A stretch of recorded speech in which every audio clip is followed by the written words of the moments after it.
Allah mengundang Anda agar selamat. Bertemu lagi dengan Pendeta Najarudin dalam renungan pagi. Jika Anda diundang, ada dua kemungkinan. Yang pertama datang, memenuhi undangan itu. Yang kedua tidak datang. Dengan alasan tidak datang, sibuk, tidak sempat, kebetulan lagi bokeh atau kanker kantong kering. Hari ini Allah mengundang Anda dan saya supaya Anda dan saya mendapat keselamatan. Nah, posisi manusia seperti domba yang tersesat. Ia mencari orang-orang, maksudnya Tuhan mencari orang-orang yang sesat itu supaya diselamatkan. Lukas 19 ayat 10. Karena anak manusia datang untuk mencari dan menyelamatkan yang hilang. Ia panggil yang letih lesu dan yang berbeban berat karena dosa, karena kejahatan, karena penderitaan, dan karena tekanan setan iblis, sehingga membuat damai sejahtera hilang. Dan Yesus memanggil, marilah kepadaku semua yang letih lesu dan berbeban berat. Aku akan memberi damai sejahtera, sentosa, kebahagiaan kepadamu. Matius 11 ayat 28. Saudaraku, lagu yang cocok untuk ilustrasi Tuhan mengundang Anda ini adalah dengar dia panggil nama saya dan ku jawab, ya, ya, ya. Dengar dia panggil nama saya. Dengar dia panggil namamu. Dengar dia panggil nama saya. Juga dia panggil namamu. Ku jawab ya, ya, ya. Ku jawab ya, ya, ya. Ku jawab ya Tuhan. Ku jawab ya Tuhan. Ku jawab ya, ya, ya. Oh giranglah, oh giranglah. Yesus amat cinta pada saya. Oh giranglah. Saudaraku yang dikasihi dan diberkati oleh Tuhan, bersama Yesus ada masa depan, bersama Yesus masa depan cemerlang, pasti, pasti, pasti. Matius pasal 22 ayat 1 sampai seterusnya. Lalu Yesus berbicara pula dalam perumpamaan kepada mereka. Hal kerajaan surga seumpama seorang raja yang mengadakan perjamuan kawin untuk anaknya. Ia menyuruh hamba-hambanya memanggil orang-orang yang telah diundang ke perjamuan kawin itu. Tetapi orang-orang itu tidak mau datang. Ia menyuruh pula hamba-hamba lain, pesannya, katakanlah kepada orang-orang yang diundang itu, sesungguhnya hidangan telah disediakan. Lembu-lembu jantan dan ternak piaraanku telah disembelih. Semuanya telah tersedia. Datanglah ke perjamuan kawin ini. Ayat yang kelima, tetapi orang-orang yang diundang itu tidak mengindahkannya. Ada yang pergi ke ladangnya, ada yang pergi mengurus usahanya, dan ada yang lainnya menangkap hamba-hambanya itu, menyiksanya dan membunuhnya. Maka murkalah raja itu, lalu menyuruh pasukannya ke sana untuk membinasakan pembunuh-pembunuh itu dan membakar kota mereka. Sesudah itu ia berkata kepada hamba-hambanya, perjamuan kawin telah tersedia, tetapi orang-orang yang diundang tadi tidak layak untuk itu. Sebab itu pergilah ke persimpangan-persimpangan jalan dan undanglah setiap orang yang kamu jumpai di sana ke perjamuan kawin itu. Ayat 10. Maka pergilah hamba-hamba itu dan mereka mengumpulkan semua orang yang dijumpainya di jalan. Di jalan-jalan, orang-orang jahat dan orang-orang baik, sehingga penuhlah ruangan perjamuan kawin itu dengan tamu. Ketika raja itu masuk untuk bertemu dengan tamu-tamu itu, ia melihat seorang yang tidak berpakaian pesta. Ia berkata kepadanya, "Hai saudara, bagaimana engkau masuk kemari dengan tidak mengenakan pakaian pesta?" Tetapi orang itu diam saja. Lalu kata raja itu kepada hamba-hambanya, "Ikatlah kaki dan tangannya dan campakkanlah orang itu ke dalam kegelapan yang paling gelap. Di sanalah akan terdapat ratap dan kertak gigi." Ayat 14. Sebab banyak yang dipanggil, tetapi sedikit yang dipilih. Saudaraku, Matius pasal 22 ayat 1 sampai ayat 14 ini Allah mengundang Anda. Kita mengulang, atau mungkin ada yang ingat tentang makna perumpamaan. Yesus mengajarkan dalam perumpamaan. Perumpamaan adalah cerita kehidupan nyata, dari dalamnya diambil satu atau lebih kebenaran. Agar yang ingin tahu harus cari tahu dan dapat ambil kebenaran itu. Sedangkan yang cuek tidak dapat mendapat apa-apa.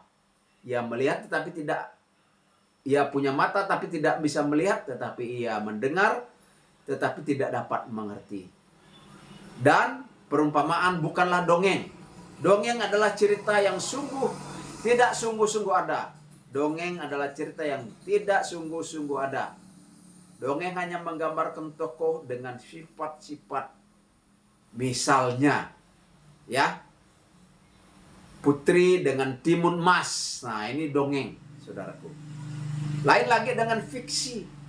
Fiksi itu adalah cerita rekayasa, khayalan manusia. Walaupun memang khayalan manusia, rekayasa manusia itu banyak manfaatnya. Misalnya, manusia itu menghayal, merekayasa bagaimana dia bisa terbang. Lalu akhirnya terciptalah pesawat terbang. Jadi Yesus tidak memakai fiksi, rekayasa, ya.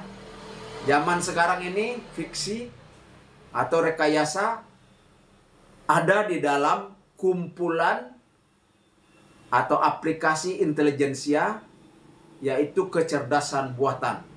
Semua kecerdasan manusia itu dikumpulkan dan dibuat satu folder oleh orang-orang pintar, ya.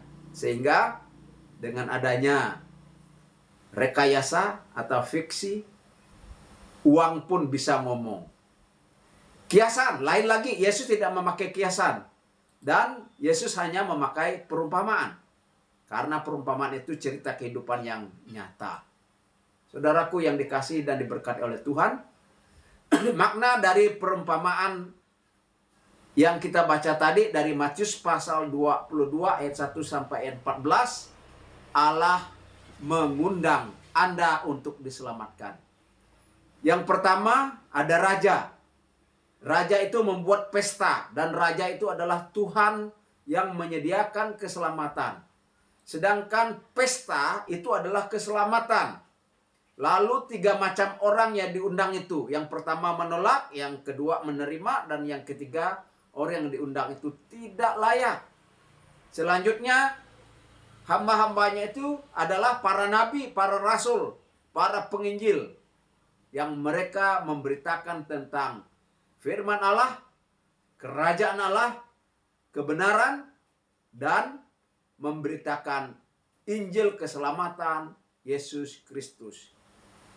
Kemudian tamu yang ditolak adalah orang ataupun yang memiliki hanya keyakinan saja, tidak ikut cara Tuhan. Memiliki kebenarannya sendiri, tidak ikut aturan Tuhan. Memang mungkin dia orang baik, tetapi baik saja tidak cukup. Tapi dia perlu ikut jalan dan cara Tuhan. Cara Tuhan yang sudah disediakan bagi setiap orang. Dan orang yang mengikuti cara Tuhan, itulah yang layak di dalam pesta.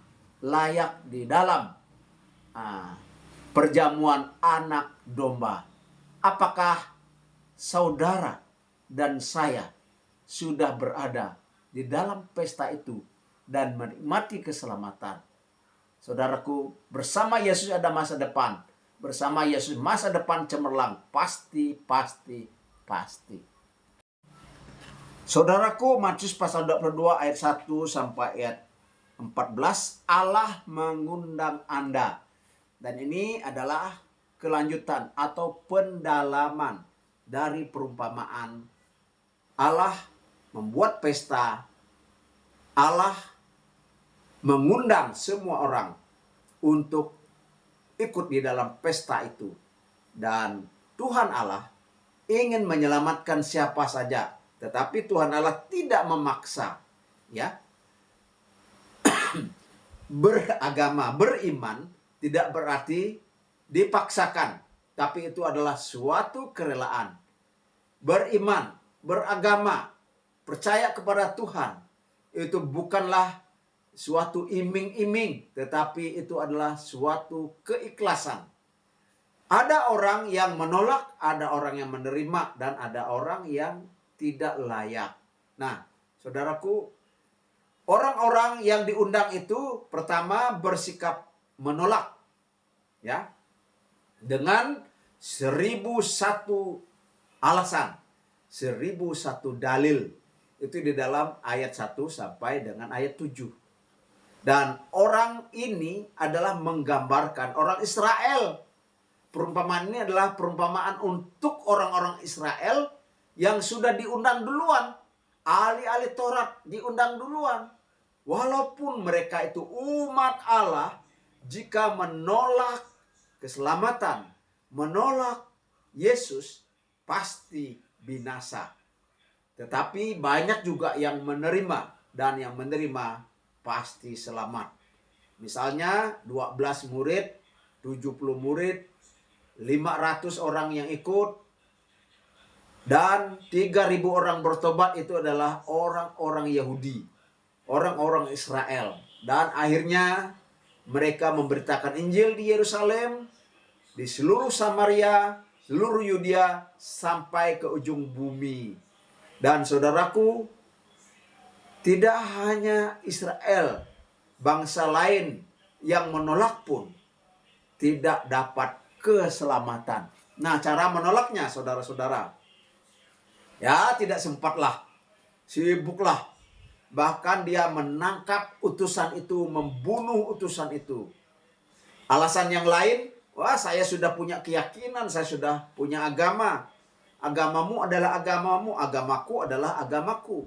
Jadi tidak usah ya, itu tidak penting ye. Nah, saudaraku yang dikasih oleh Tuhan, alasan bukan pada tidak sempat, tetapi sengaja tidak mau. Banyak orang yang begini.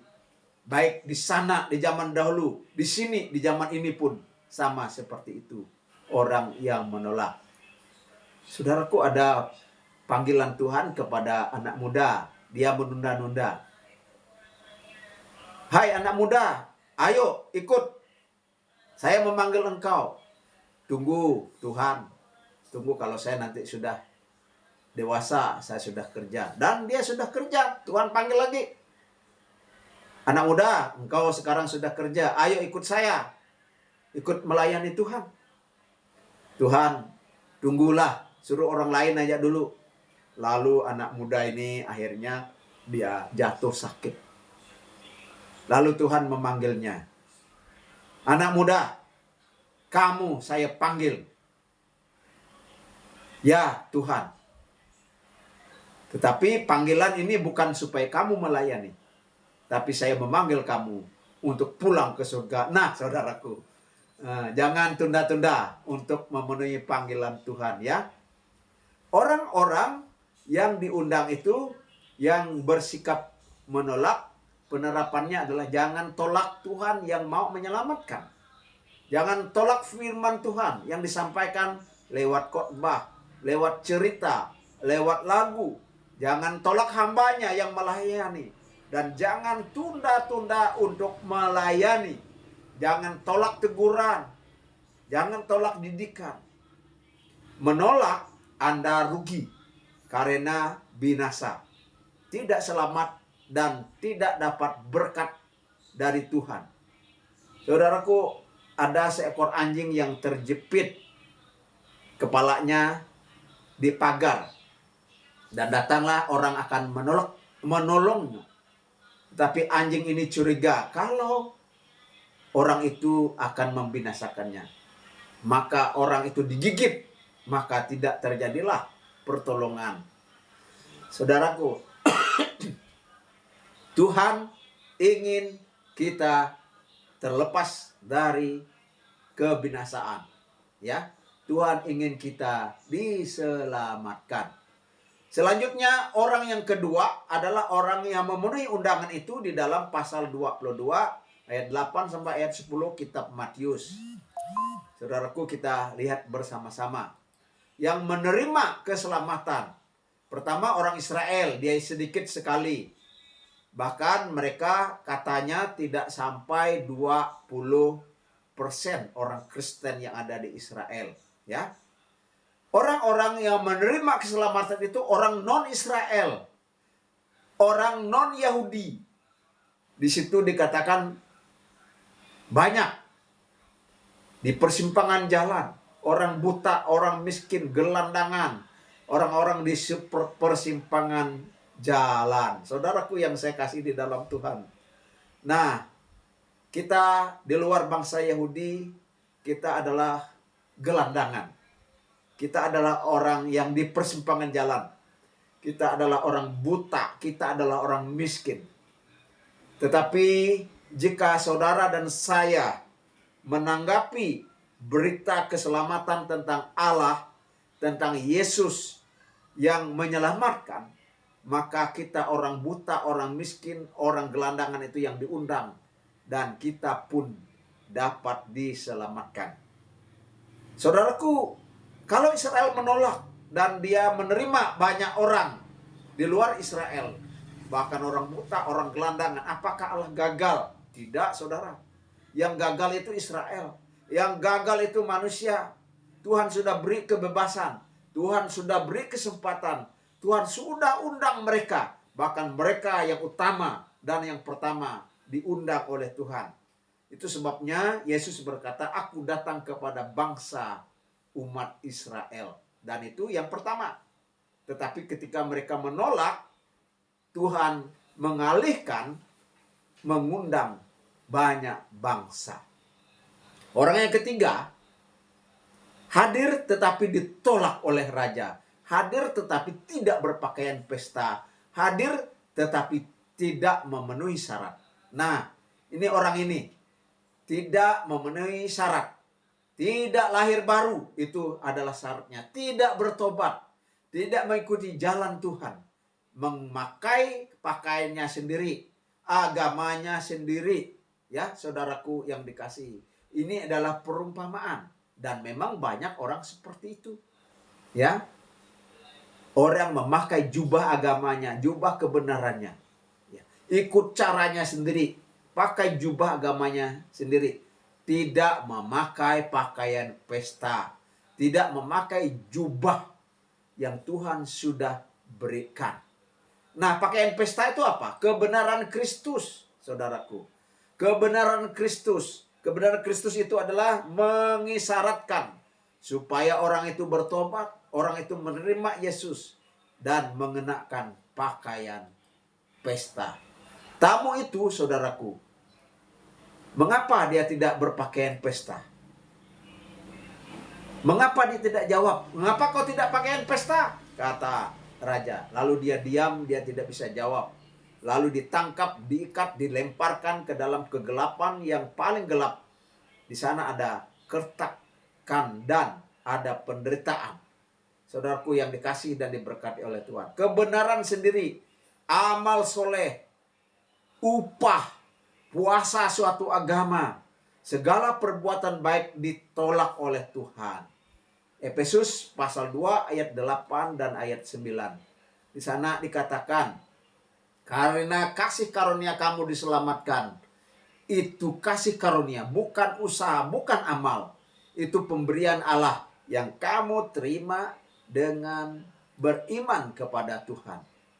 Perbuatan baik sebelum diselamatkan adalah seperti kain kotor yang menjijikkan. Segala perbuatan baik setelah diselamatkan diperhitungkan oleh Tuhan Dalam kitab Matius pasal 25 ayat 32 sampai 46 menjelaskan kepada kita, hubungan keselamatan dengan perbuatan baik adalah setelah kita diselamatkan kita harus berbuat baik. Dan perbuatan-perbuatan baik itu adalah tanda bahwa kita sudah diselamatkan. Bersama Yesus ada masa depan, bersama Yesus masa depan cemerlang. Pasti. Sekali selamat, tetap selamat.